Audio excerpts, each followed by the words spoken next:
You're lying in bed, trying to sleep, but instead you are having a fully choreographed, emotionally exhausting argument with someone who isn't even in the room. Your heart rate is up, you might even be mouthing the words, and it feels entirely real. Then, suddenly, you snap out of it. You look around the quiet room, feeling a strange mix of exhaustion and a little embarrassment. You wonder, why did I just do that to myself? You didn't consciously choose to start this mental movie, it just started playing. Maybe you were taking a shower, driving, or just staring at a wall. Suddenly, you were transported into a fake scenario, defending yourself against an unfair boss, perfectly explaining your feelings to an ex, or even imagining a tragic accident just to see who would care. It happens so often, it almost feels like a compulsion. For most people, a passing daydream is just that, a brief distraction. But for you, these fake scenarios are different. They're intense, immersive, and sometimes they take up hours of your week. You aren't just imagining things, you are physically feeling them. Your body releases real adrenaline during the fake arguments. You actually feel tears prick your eyes during the sad scenarios. And the frustrating part is that you know it is entirely fabricated. You know the argument hasn't happened. You know the tragic event isn't real. Yet your brain pulls you back into these loops over and over again, like an addiction you can't quite kick. It leaves you feeling emotionally drained before the day has even started. You spend so much energy navigating these imaginary landscapes that real life starts to feel either overwhelmingly chaotic or strangely dull by comparison. It is a quiet, heavy burden. You might even start to worry that something is wrong with you, that you're losing touch with reality, or that you're just needlessly torturing yourself. But what is actually happening here? Why does a smart, rational brain willingly trap itself in fake scenarios? In psychology, this behavior is often tied to emotional regulation and a deep, unmet need for control. Real life is incredibly messy. Conversations rarely go as planned. People interrupt you, they misunderstand you, or they simply walk away before you can say your piece. Real life leaves us with loose ends, unprocessed anger, and a lot of uncertainty. Your mind, however, is a controlled environment. When you imagine a fake scenario, you are the director, the writer, and the lead actor. You are creating a safe, predictable sandbox where you can process complex emotions without the risk of real-world consequences. If you grew up in an environment where your voice wasn't heard or where showing negative emotion was unsafe, your brain learned to take those feelings inward. The shower argument isn't just you being petty, it is your mind's way of safely releasing pent-up frustration and practicing self-defense.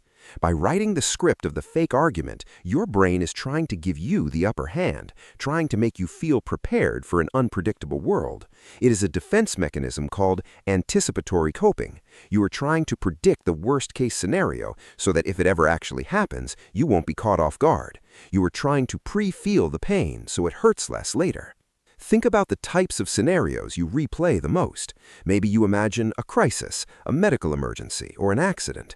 In the scenario, you are the victim, and you finally get to see people dropping everything to show how much they care about you. This isn't morbid. It is a deeply human craving for validation and visible proof of love that you might not be feeling right now. Or maybe you replay past mistakes. You imagine going back to that one awkward conversation from 3 years ago, but this time you have the perfect comeback. You are witty, calm, and untouchable. This is your brain trying to rewrite history to restore your self-esteem. It is an attempt to neutralize the lingering shame of the original event. Then there's the future projection. You imagine a confrontation with a coworker tomorrow. You run through 20 different ways they might insult you, and you prepare 20 perfect responses. You think you're problem-solving, but really you're just feeding your anxiety. It's crucial to understand that doing this doesn't mean you're broken.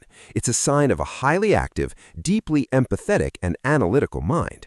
Your brain is a powerful simulation engine trying to protect you. However, there's a nuance we have to acknowledge. While these scenarios start as a coping mechanism, they can easily cross the line into something called maladaptive daydreaming. This is when the simulation stops being a tool for processing emotions and starts becoming an escape hatch from reality. When you use fake scenarios to get the closure, the love, or the respect you're not getting in the real world, it can temporarily soothe the ache, but over time it traps you. You end up fighting ghosts. You build up resentment toward real people for things they only did in your imagination. You exhaust your nervous system by putting it through the stress of trauma that hasn't actually occurred. The mechanism meant to protect you from anxiety ends up generating more of it. So, how do we stop the loop? The goal isn't to force your mind to go blank. That never works. The goal is to change your relationship with these scenarios. The next time you catch yourself whispering a perfect comeback to an empty room or feeling your heart race over a tragedy that hasn't happened, don't judge yourself. Don't feel ashamed. Instead, gently interrupt the movie director in your head and ask a simple question. What is this scenario trying to give me right now? Are you craving safety? Are you desperate for someone to understand your side of the story? Do you just need to feel capable and in control? Your fake scenarios are not a sign of a failing mind. They're a map. They are clearly pointing to the exact unmet needs and unprocessed emotions you were carrying. Once you recognize what you're actually looking for, you can slowly start the brave work of seeking it in the real world. You can put down the script, step out of the rehearsal room, and trust that you are strong enough to handle life without needing to pre-write